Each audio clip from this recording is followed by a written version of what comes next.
Hello and welcome to the channel. It's being reported that United may be about to lose a club legend, and according to those reports, that club legend is David De Gea, and that he doesn't fit in under Ten Hag's plans, and a new goalkeeper could be on his way to Old Trafford. Oh, God, I hope this isn't true. De Gea and Ten Hag's style, well, Ten Hag prefers a possession-based game. He needs a keeper who's as good with his feet as he is with his hands, and unfortunately De Gea may not be that goalkeeper.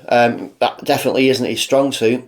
But I mean, Paul Scholes even admits that modern managers want a keeper who can act as a goalkeeper who can act as an 11th outfield player.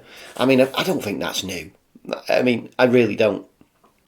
I mean, United so far haven't activated De Gea's 1-year contract option, and so far a new deal's been proving difficult to reach because there's disagreements over that pay cut. If you've read about his by all accounts, he's going to get a significant pay cut, and there may be some bonus incentives added on top to try and top that wage back up.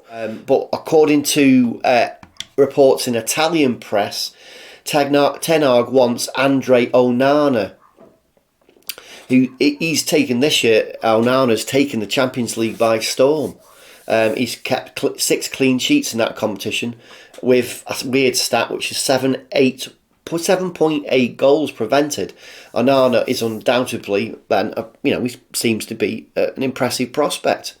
Now, obviously, he plays for Inter Milan, and they've got financial troubles at the minute, and they need to raise funds. And I might have to sell Onana, who they signed as a free agent from Ajax last summer. So this is another Ten Hag Ajax contact. He knows the player. So by all accounts, there's concrete action being taken to at least talk to Onana. But as I mentioned, Ten Hag knows Onana well from his time at Ajax, and he's not afraid to kind of reunite with former players. We've seen it. So what are the possible scenarios? United could activate De Gea's 1-year option, allowing for a smoother transition between those two goalkeepers. If Onana does leave Inter, they'll reportedly want around about €40 million. That's like probably about £35 million for him. So what are your thoughts? Personally, I'm not one of these De Gea out. I don't sit in the De Gea out camp. I actually like the player. He's a bit of a legend. He's a relic from the Alex Ferguson era. He's not past it in any shape or form, and surely he's not so old that he can't improve in areas of the game that Ten Hag needs him to. I mean, we've seen that Ten Hag's had influence on other players this season, and some of those have raised their game. So why cannot De Gea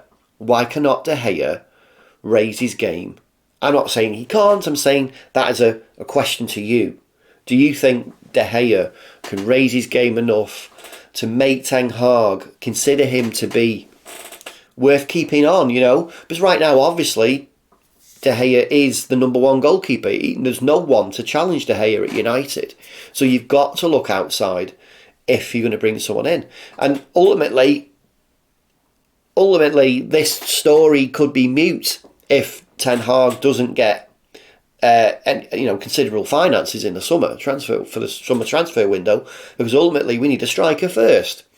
I think getting a goalkeeper replacing De Gea is not only a risk, but it's also a luxury. I mean, ultimately, our goal difference in the Premier League is disgraceful, and we need more goals in the side. I mean, surely you agree with that? Let me know in the comments below. So, yeah, what are your thoughts? Do you want De Gea to go? Do you want De Gea to stay? Do you think he can be improved? I certainly think he can. I mean, shot stopping, he's great. Sometimes he does look a little bit shaky, especially when he's getting, United under a bit of pressure at the back, and he's been asked to join in and distribute the ball and recycle the ball. So I'm thinking yeah, there's definitely. I'm not saying there's no room for growth, improvement in De Gea's game. There definitely is. But do I want him out based on what I see now? Definitely not. Definitely not. I mean, ultimately, if Ten Hag gets 300 million in the summer, he's not going to get 300 million. But if he does, then it's his choice, and ultimately he can take that risk with getting a ball playing. Basically what he wants to do is he wants his goalkeepers to be able to push up higher, so the defence can push up higher, and we can pin opposing teams in their own area, their own half of the pitch. Now, I get that, but it's not new. That's not new. To all those people that say it's new, you're wrong, it's not. It's just a philosophy of football. We've seen it before, and it's definitely not new.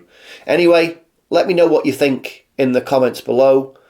Please like the video, and if you can, please subscribe. Thanks for watching.